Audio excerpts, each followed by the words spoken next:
Good morning. ಬಾಂದು ಅಂತೂ ಇಲ್ಲ, ಅವಳಿಲ್ಲ ಅಂತ ನಿದ್ದೆನೂ ಬಂದಿಲ್ಲ. ಸಖತ್ ಬೇಜಾರಾಗಿತ್ತು. ಅರೌಂಡ್ ಟೈಮ್ ಇವಾಗ 9:30. ಎದ್ದಿರೋ ಲೇಟು, ಜೊತೆಗೆ 4-5 ಗಂಟೆ ನಾನು ಜಿಮ್ಮಿಗೆ ಹೋಗ್ಬೇಕಾಗಿತ್ತು. ಎಷ್ಟರ ಆಯಿತು. ಆದರೆ ಏನು ಗೊತ್ತಾ, ಹಾಸನಲ್ಲಿ ಫುಲ್ ಮಳೆ ಬಂದ್ಬಿಟ್ಟೈತೆ. ಇಲ್ಲಿ ಕಾಣಿಸಲ್ಲ, ಹೊರಗಡೆ ಕಾಣಿಸುತ್ತೆ. ಫುಲ್ ಮಳೆ. ಬೆಳಗ್ಗೆ 5 ಗಂಟೆ 4:15ಇಂದನೂ ಫುಲ್ ಮಳೆ. ಹಾಗಾಗಿ ಜಿಮ್ಮಿಗೆ ಹೋಗಿಲ್ಲ, ಸಂಜೆ ಹೋಗೋದು. ಸೊ ಇವಾಗ ನಾನು ಒಬ್ಬಳೇ ಇರೋದು. ನವೀನ್ ಹೋದ್ರು ಬೆಳಿಗ್ಗೆನೇ ಹೋಮ್ ಸ್ಟೇಗೆ ಗೆಸ್ಟ್ ಬಂದಿದ್ದಾರೆ ಅಂತ. ನೈಟು ಕಸಿನ್ಸ್ ಬಂದರು, ಅವ್ರು ಬರ್ತಾರೆ ಅಂತ ಪಲಾವ್ ಜಾಸ್ತಿ ಮಾಡಿದೆ. ಅವರು ಅಲ್ಲೇ ಸ್ವಲ್ಪ ಸ್ನ್ಯಾಕ್ಸ್ ಎಲ್ಲ ತಿನ್ಕೊಬಂದು ಇಲ್ಲಿ ಮಾಡಲಿಲ್ಲ, ಸ್ವಲ್ಪ ಸ್ವಲ್ಪ ತಿಂದರು. ನಾನು 2 ಲೋಟ ಹಾಕಿದ್ದೆ, ಬಟ್ ಇವಾಗ ಖಾಲಿ ಮಾಡಿಬಿಟ್ಟಿದ್ದೀನಿ. ಹೋಮ್ ಸ್ಟೇ ಕೊಟ್ಟು ಕಳಿಸ್ದೆ. ಅಲ್ಲಾದರೆ ಲೇಬರ್ಸ್ ಇರ್ತಾರೆ, ಅವ್ರು ತಿನ್ಕೊಳ್ತಾರೆ ಅಂತ ನವೀನ್ ಹತ್ರ ಕೊಟ್ಟು ಕಳಿಸ್ಬಿಟ್ಟೆ. ಸೊ ಇವಾಗ ಇವತ್ತಿನ ಚಾಲು ಏನು ಅಂತಾರಲ್ಲ ಹಂಗೆ, ನೀರು ಕುಡಿಬೇಕು. ನೀರು ಕುಡಿದು ಮುಂದಿನ ಕೆಲಸ. ಸೊ ನಮ್ಮ ಬಿಸಿನೀರು ರೆಡಿ ಇದೆ.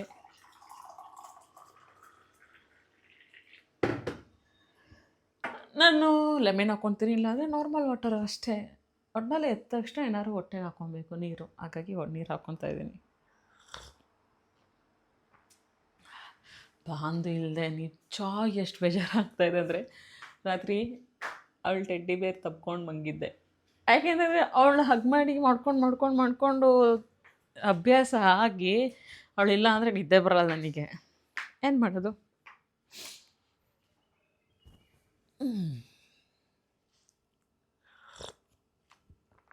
ಅವಳಂತೂ ಕಾವ್ಯನಿಗೆ ಚೆನ್ನಾಗಿ ಕಾಟ ಕೊಟ್ಟಿದ್ದಾಳೆ. 1 ಗಂಟೆ ಆದ್ರೂ ಇಬ್ಬರು ಮಲಗಿಲ್ಲ, ಅವಳು ಮತ್ತು ಟಿವಿತ್ತು. ಸರಿ ಕಾಟ ಕೊಟ್ಟಿದ್ದಾರೆ. ಬೆಳಗ್ಗೆ ಕಾಲ್ ಮಾಡಿದ್ಲು, ನಿನ್ನ ಮಗಳು ಬೆಳಗ್ಗೆ ಬೆಳಕಾದ ತಕ್ಷಣ ಎದ್ದೇಳಿಸಿದ್ಲು, ಅಮ್ಮ ಸಿಕ್ಕಿ ಸೂರ್ಯ ಬಂದಿದೆ ಎದ್ದೇಳು, ಸೂರ್ಯ ಬಂದಿದೆ ಎದ್ದೇಳು ಅಂತಂತ. ಸೊ ನಾನು ಅಂದೆ, ನಿಂಗೆ ಚೆನ್ನಾಗಿ ಕಾಟ ಸಿಗುತ್ತೆ, ನೀನು ಸೋಂಬೇರಿ, ಅವಳು ಸಿಕ್ಕಿರೋದಕ್ಕೂ ಸರಿಯಾಗಿದೆ ಅಂದ್ಕೊಂಡೆ. ಅವಳು ಇಷ್ಟಪಟ್ಟು ಕರ್ಕೊಂಡು ಹೋದ್ಲು, 1-2 ದಿನ ಇರಲಿ ಅಂತ.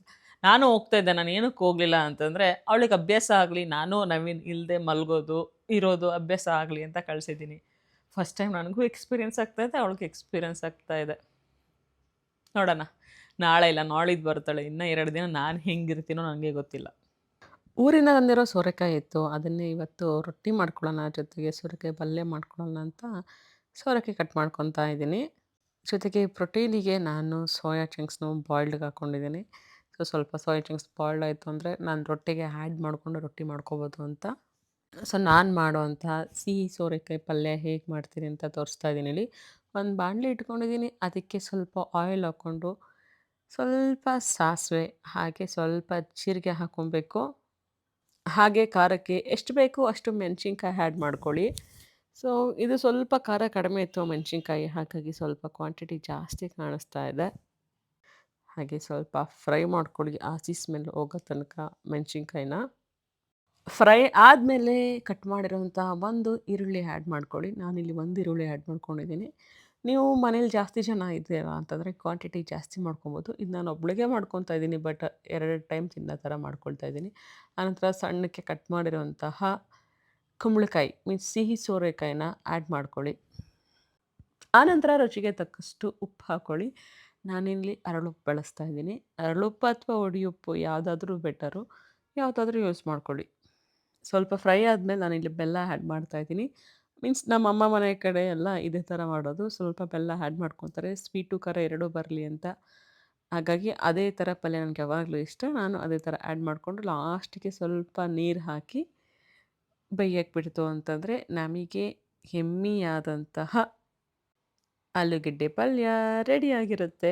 ಸೊ ಒಂದ್ಸಲ ಟ್ರೈ ಮಾಡಿ. ಇನ್ನೂ ಸಣ್ಣ ಕಟ್ ಮಾಡ್ಕೊಂತು ಅಂತಂದರೆ ಇನ್ನೂ ಚೆನ್ನಾಗಿ ಬೆಂದು ನೀಟಾಗಿ ರಸ ಎಲ್ಲ ಚೆನ್ನಾಗಿರುತ್ತೆ. ನಾನು ಅರ್ಜೆಂಟಲ್ಲಿ ಸ್ವಲ್ಪ ದಪ್ಪ ದಪ್ಪ ಕಟ್ ಮಾಡ್ಕೊಬಿಟ್ಟಿದ್ದೀನಿ. ಸೊ ನಂತರ ಒಂದು ಮಿಕ್ಸಿ ಜಾರ್ ತೊಗೊಂಡು ಅದಕ್ಕೆ ಬಾಯ್ಲ್ಡ್ ಮಾಡಿರೋಂತಹ ಸೋಯಾ ಚಂಕ್ಸ್ ಹಾಕ್ತಾಯಿದ್ದೀನಿ. ಅದೇ ಕಪ್ಪಲ್ಲಿ 3/4 ಕಪ್ಪು ರಾಗಿ ಹಿಟ್ಟು ಕೂಡ ಆ್ಯಡ್ ಮಾಡಿಕೊಂಡು ರುಚಿಗೆ ತಕ್ಕಷ್ಟು ಉಪ್ಪು ಹಾಕ್ಕೊಳ್ತಾ ಇದ್ದೀನಿ. ಸೊ ನಾನು ಪ್ರೋಟೀನ್ ಆ್ಯಡ್ ಮಾಡ್ಕೋಬೇಕು ಅಂದಾಗ ಸಮ್ಟೈಮ್ಸ್ ನಾನು ಇದೇ ಥರ ಮಾಡ್ಕೊಳ್ಳೋದು ಈಸಿಯಾಗಿರುತ್ತೆ. ಅದನ್ನ ನೀರು ಹಾಕಲ್ದೆ ಚೆನ್ನಾಗಿ ಈ ಥರ ಪೇಸ್ಟ್ ಆಗೋ ಥರ ಮಾಡ್ಕೊತು ಅಂತಂದರೆ ನಮಗೆ ಪ್ರೋಟೀನ್ ಆ್ಯಂಡ್ ಕಾರ್ಬೋಹೈಡ್ರೇಟ್ಸ್ ಎರಡೂ ಒಂದೇ ಫುಡ್ಡಲ್ಲಿ ಸಿಗುತ್ತೆ. ಆ್ಯಂಡ್ ಫೀಲಿಂಗ್ ಲೈಟ್ ಕೂಡ ಇರುತ್ತೆ. ಒಂದು ರೊಟ್ಟಿ ಏನು ಕ್ವಾಂಟಿಟಿ ಬರುತ್ತೆ, ಇದು ಅದೇ ಕ್ವಾಂಟಿಟಿ ಬರುತ್ತೆ. ಆರಾಮಾಗಿ ವೆಯ್ಟ್ ಲಾಸ್ ಅಥವಾ ವೆಯ್ಟ್ ಗೇನೆಲ್ಲ ಹೆಲ್ತಿ ಲೈಫ್ ಸ್ಟೈಲಲ್ಲಿ ಹೆಲ್ಪ್ ಆಗುತ್ತೆ.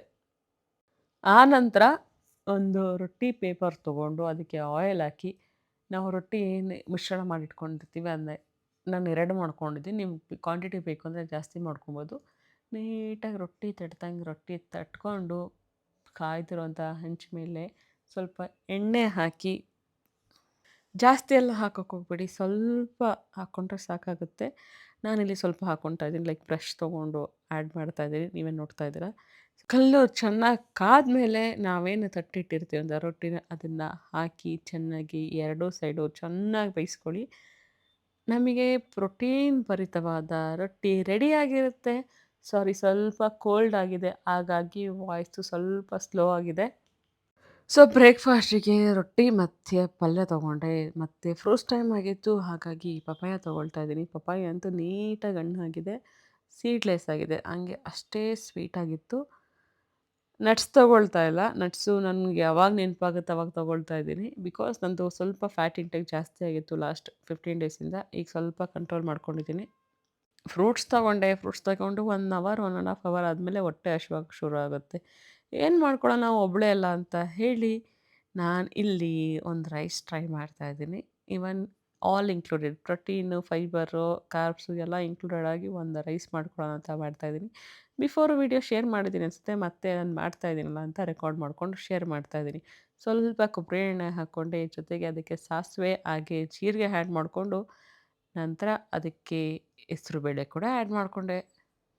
ಆಮೇಲೆ ಹೆಸರುಬೇಳೆ ಸ್ವಲ್ಪ ಒತ್ತೋಯ್ತು. ಆನಂತರ ಬೆಳ್ಳುಳ್ಳಿ, ಖಾರಕ್ಕೆ ತಕ್ಕಂತಹ ಮೆಣಸಿನ್ಕಾಯಿ, ಸ್ವಲ್ಪ ಕರಿಬೇವು ಸೊಪ್ಪು ಹಾಕಿ ಚೆನ್ನಾಗಿ ಫ್ರೈ ಮಾಡಿಕೊಂಡು, ನಾನಿಲ್ಲಿ ಕ್ಯಾರೆಟ್ ಮತ್ತು ಕುಕುಂಬರ್ನ ಗ್ರೇಟ್ ಮಾಡಿ ಹಾಕ್ಕೊಂಡಿದ್ದೀನಿ. ನಂತರ 2 ಎಗ್ನ ನೀಟಾಗಿ ಆಯಿಲಲ್ಲಿ ಫ್ರೈ ಮಾಡಿ ಅದು ಕೂಡ ಆ್ಯಡ್ ಮಾಡಿಕೊಂಡೆ.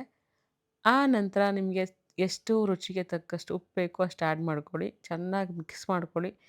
ಆಮೇಲೆ ನಮಗೆ ಎಷ್ಟು ರೈಸ್ ಬೇಕು ಅನಿಸುತ್ತೆ ಅಷ್ಟು ರೈಸ್ನ ಆ್ಯಡ್ ಮಾಡ್ಕೋಬೇಕಾಗುತ್ತೆ. ಒಂದು ಫುಲ್ ಪ್ಯಾಕೇಜ್ ರೈಸ್ ಇದು, ಆರಾಮಾಗಿ ಮಾಡ್ಕೊಬೋದು. ಇದಿಷ್ಟು ನಾನು ಆರಾಮಾಗಿ ಖಾಲಿ ಮಾಡೋವಂಥ ಫುಡ್ಡಾಗಿರುತ್ತೆ. ಈಗ ನೋಡಿದ್ರೆ ಹೆವಿ ಅನಿಸ್ತಾ ಇದೆ, ಬಟ್ ಅದು ಎಷ್ಟು ಲೈಟಾಗಿರುತ್ತೆ ಅಂದರೆ ಫುಡ್ಡು ಅಷ್ಟು ಚೆನ್ನಾಗಿರುತ್ತೆ. ವೆಜಿಟೇಬಲ್ಸ್ ಜಾಸ್ತಿ ಇರುತ್ತೆ, ಪ್ರೋಟೀನ್ ಇನ್ಕ್ಲೂಡೆಡ್ ಆಗಿರುತ್ತೆ, ಕಾರ್ಬೋಹೈಡ್ರೇಟ್ಸ್ ಆಗಿರುತ್ತೆ. ಸೊ ನಂತರ ನನಗೆ ವಿಡಿಯೋ ಮಾಡಾದ್ಮೇಲೆ ಕ್ಲೀನ್ ಮಾಡೋಂಥ ಕೆಲಸ ಏನಿದೆ ಅಂದರೆ ಅಡುಗೆ ಮನೆ ಕ್ಲೀನ್ ಮಾಡ್ಕೊಬೇಕು. ಬಾಂದು ಇಲ್ಲದೆ ನನ್ನ ಕೈ ಓಡ್ತಾ ಇಲ್ಲ. ಸೊ ಬೆಳಗ್ಗೆ ಜಿಮ್ಮಿಗೆ ಹೋಗೋಕ್ಕಾಗಿಲ್ಲ. ಇದು ನಿನ್ನೆ ಹುರಿದಿಟ್ಟಿದ್ದ ಕಡಲೆ ಬೀಜ. ಅವಳು ಇದ್ದಿದ್ರೆ ಅಮ್ಮ ನಂಗೆ ಸ್ವಲ್ಪ ಕೊಡಮ್ಮ ಅನ್ನೋಳು, ಬಟ್ ಈಗ ಅವಳು ಇಲ್ಲ, ನಾನು ಒಬ್ಬಳೇ ತಿನ್ನಬೇಕು. ಸೊ ಕಾಫಿ ಮಾಡ್ಕೊಳ್ತಾ ಇದ್ದೀನಿ. ಟೈಮ್ 5 o'clock ಆಯಿತು, ಜಿಮ್ಮಿಗೆ ಬೇರೆ ಹೋಗಬೇಕು. ಕಾಫಿ ಫಿಲ್ಟರು ರೆಡಿ ಇದೆ.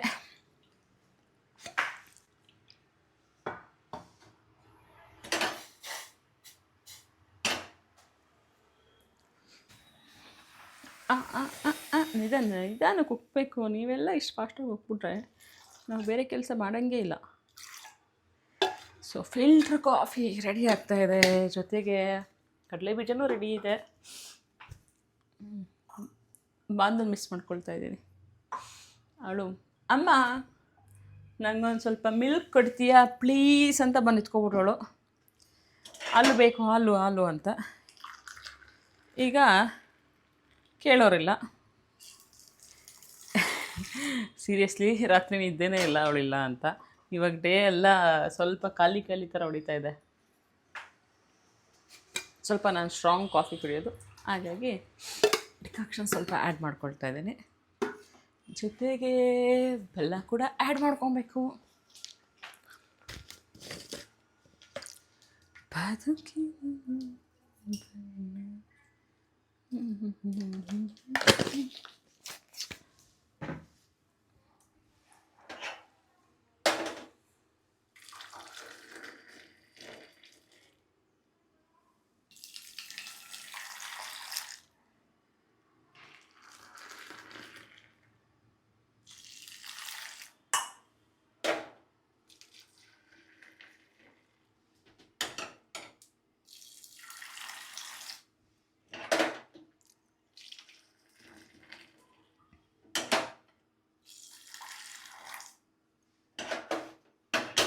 ಮೈ ಫೋಟೋ ಇಸ್ ರೆಡಿ. ನನಗೆ ಈ ಕೆನೆ ಎಲ್ಲ ಹಾಗೆ ಕುಡಿಯೋಕ್ಕೆ ಇಷ್ಟ ಆಗಲ್ಲ. ಸೊ ಅದನ್ನು ಫಿಲ್ಟರ್ ಮಾಡಿ ತೊಗೊಳ್ತೀನಿ ಯಾವಾಗ್ಲೂ. ಎಮರ್ಜೆನ್ಸಿಗೆ ಅಂತ ಇಟ್ಟಿರ್ತೀನಿ. ಎರಡೆರಡು ಇರುತ್ತೆ. ಸ್ಟೀಲ್ದು ಒಳಗಡೆ ಹೋಗ್ಬಿಟ್ಟೈತೆ ಪಾತ್ರೆಯಲ್ಲಿ.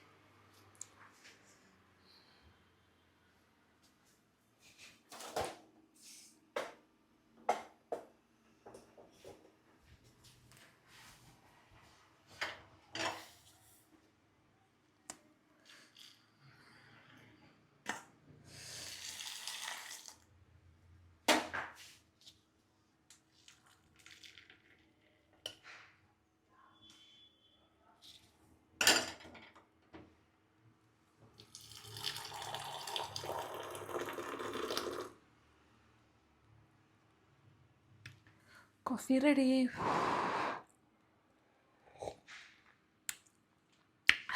ನನಗೆ ಸ್ಟ್ರಾಂಗ್ ಇದ್ಬಿಟ್ರೆ ಏನೂ ಬೇಡ, ಕಾಫಿಯಲ್ಲಿ ಸ್ಟ್ರಾಂಗ್ ಇರಬೇಕಷ್ಟೆ.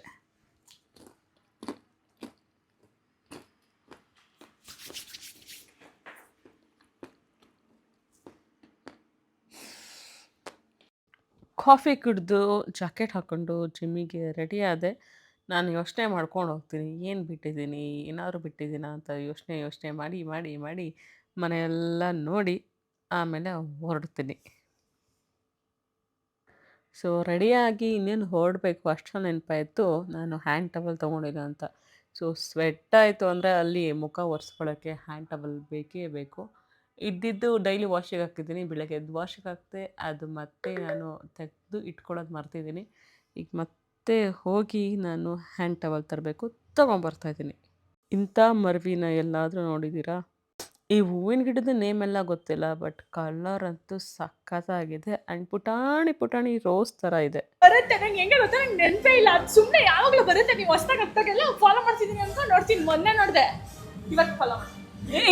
ಮೊನ್ನೆ ನೋಡಿನೂ ಫಾಲೋ ಮಾಡಿಲ್ವಾ? ಎಂಥ ಹುಡುಗಿ ನೀನು. ನೋಡಿ ಹಿಂಗಿರಬೇಕು ಜನ ಫ್ರೆಂಡ್ಸ್ ಅಂತಂದರೆ.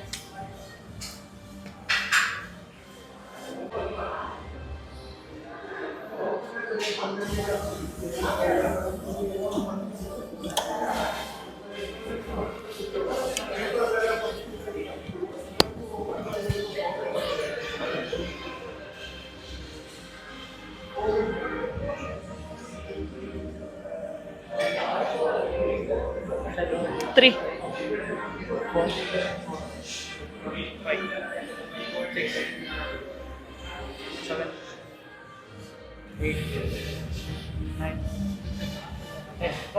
ಸೊ ವರ್ಕೌಟ್ ಮುಗಿಸ್ಕೊಂಡು ಹೋಗೋಣ ಅಂತ ಬೇಗ ಬೇಗ ವರ್ಕೌಟ್ ಮಾಡ್ತಾಯಿದ್ದೀನಿ. ಕಿರಣ್ ಮೇಡಮ್ ನೆಕ್ಸ್ಟ್ ಏನು ಮಾಡೋಣ ಅಂತ ಇದ್ದಾರೆ. ನಾನು ಸಾಕು ಕಿರಣ್ ಮನೆಗೆ ಹೊರಡ್ತೀನಿ ಕಾರ್ಡಿಯೋ ಮುಗಿಸ್ಕೊಂತ ಹೇಳಿ ನೆಕ್ಸ್ಟು ನಾನು ಸೈಕ್ಲಿಂಗ್ ಕಡೆ ಹೋಗ್ತೀನಿ. ಸೈಕ್ಲಿಂಗ್ ಮಾಡಬೇಕಾದ್ರೆ ಹೊರಗಡೆ ಲೈಟಿಂಗ್ಸ್ ಸಖತ್ತಾಗಿ ಕಾಣ್ತಾ ಇತ್ತು. ಅದಕ್ಕಿಂತ ಮುಂಚೆ ಥ್ರೆಡ್ಮಿಲ್ ಮಾಡ್ಕೊಬಿಟ್ಟೆ ಸ್ವಲ್ಪ ಹೊತ್ತು. ನಂತರ ಸೈಕ್ಲಿಂಗ್ ಮಾಡಿದೆ. ಸೈಕ್ಲಿಂಗ್ ಮಾಡಿ ಲೈಟಿಂಗ್ಸ್ ನೋಡಿಕೊಂಡು ನಾನು ಮನೆ ಕಡೆ ಹೊರಟೆ.